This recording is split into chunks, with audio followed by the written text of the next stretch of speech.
The train station in New Orleans was a madhouse, a swirl of noise and bodies pressing in from all sides. I, Eleanor Hayes, wrestled with my suitcase, its weight a cruel mirror of the baggage in my heart, the sting of my late husband James's betrayal still raw. This trip to Louisiana was supposed to be my salvation, a chance to stitch up the wounds, but despair was winning, clawing at me until I was ready to collapse. Then, through the chaos, a voice cut through, warm and steady. "Let me help you with that." I turned and saw Walter, a tall man with a smile that felt like sunlight breaking through storm clouds. His gray hair framed a face carved with wisdom, his dark eyes kind but sharp, like they'd seen every shade of life. He lifted my suitcase with ease, his confidence easing my frayed nerves. "Rough day?" he asked, his voice smooth-accented with the cadence of the South. I nodded, a reluctant smile tugging at my lips. "You could say that." We walked toward the platform, Walter weaving through the crowd like it was nothing, talking about New Orleans, its jazz, its history, his work as a teacher for local kids. His passion pulled me in, a lifeline I didn't know I needed. "What brings you here?" he asked. I hesitated, the truth heavy on my tongue. Running from something, I guess, or looking for something. I'm not sure which. He didn't pry, just offered tips on places to see, spots to avoid. His kindness to a stranger like me was disarming, like a gift I didn't deserve.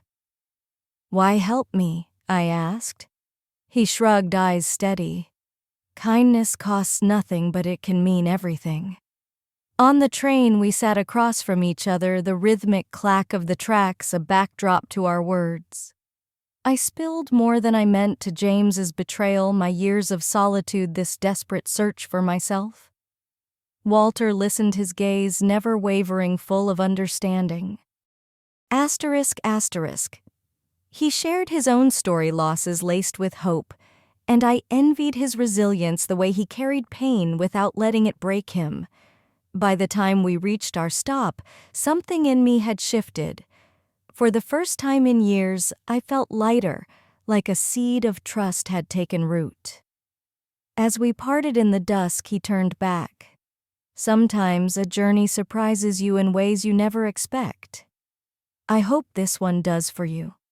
I watched him go, a spark of hope flickering in my chest, something I hadn't felt in too long. Days passed, and Walter and I grew closer, our time together a quiet refuge. We shared long talks, silences that felt alive, moments that stretched beyond what I'd planned. I started craving his presence, his steady voice, his laugh, the way he made the world feel less heavy. Our bond shifted, no longer just friendly. It was deeper, dangerous, a pull I wasn't ready to name.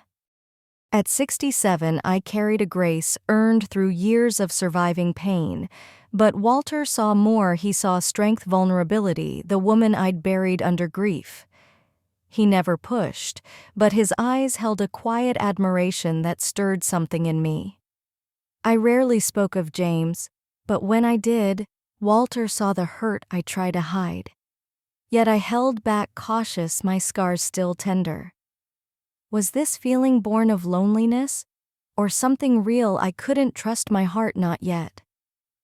One evening by Lake Pontchartrain, watching the sunset paint the sky in fire, I felt the weight of our growing intimacy. Walter's gentle presence made me feel safe, a sensation I'd lost long ago. But he was drawn to me, too captivated by my strength, my quiet warmth.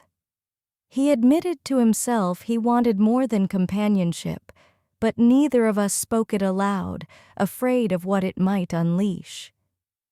Then everything changed. In the city, Walter ran into Margaret, an old friend. Their exchange was warm, too familiar, and a sharp pang of jealousy twisted in my gut. I had no claim on him, but the feeling burned. Days grew awkward as I watched them, their ease a reminder of a history I couldn't touch. Margaret's smile, her laughter with Walter, made me feel like an outsider intruding on something that wasn't mine. At a cafe, watching them talk like no time had passed, I felt the distance between us grow. Walter returned distracted, apologizing for lingering with Margaret, explaining they'd once been close. I forced a smile, but a knot tightened in my stomach, doubt creeping in like poison. That night, I couldn't hold back. "What's going on with you and Margaret?" I demanded, my voice sharper than intended. The pain I'd buried spilled out raw and unfiltered. He looked stunned, fumbling to explain.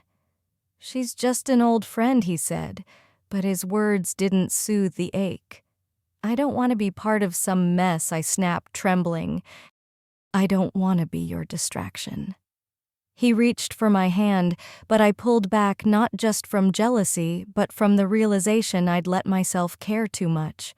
My walls were crumbling, and I was terrified. "I never meant for this," Walter said softly, "but I don't want you to leave." My heart ached, torn between wanting him and fearing another betrayal. I needed space, clarity.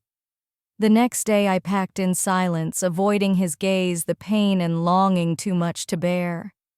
He tried to stop me, but I was firm. I'd been burned before. I couldn't risk it again, not even for something that felt so real. As I left, Walter stood watching, regret heavy in his eyes. He hadn't meant to hurt me, but his silence about Margaret had cracked my trust. Days later, alone, I felt the void he'd left. My journey for peace now felt hollow. His warmth haunted me, a shadow I couldn't shake. Walter, too, drowned in regret. He'd thought he could keep his feelings in check, help me without falling. He was wrong. My absence hit him hard, showing him how much he cared. His hesitation, his failure to be honest about Margaret had cost us. He spent hours replaying where it went wrong, realizing his fear of vulnerability had pushed me away. He wrote me a letter, pouring out his heart, his feelings, his regret, his fear of opening up only to be hurt. He begged for a chance to make it right. I received it on a quiet afternoon, the words stirring old pain. I sat with it, torn between guarding my heart and the part of me that still felt his warmth, our shared moments. The next morning, I went to a French Quarter gallery where we'd shared our closest moments. I'd decided not to forget the pain, but to move through it. Love was messy, worth the risk. When we met, we stood silent, eyes locked, carrying our shared past and unspoken feelings. Walter spoke first, vulnerable. "I've spent days hating how I handled this. I want to try again to see where this goes."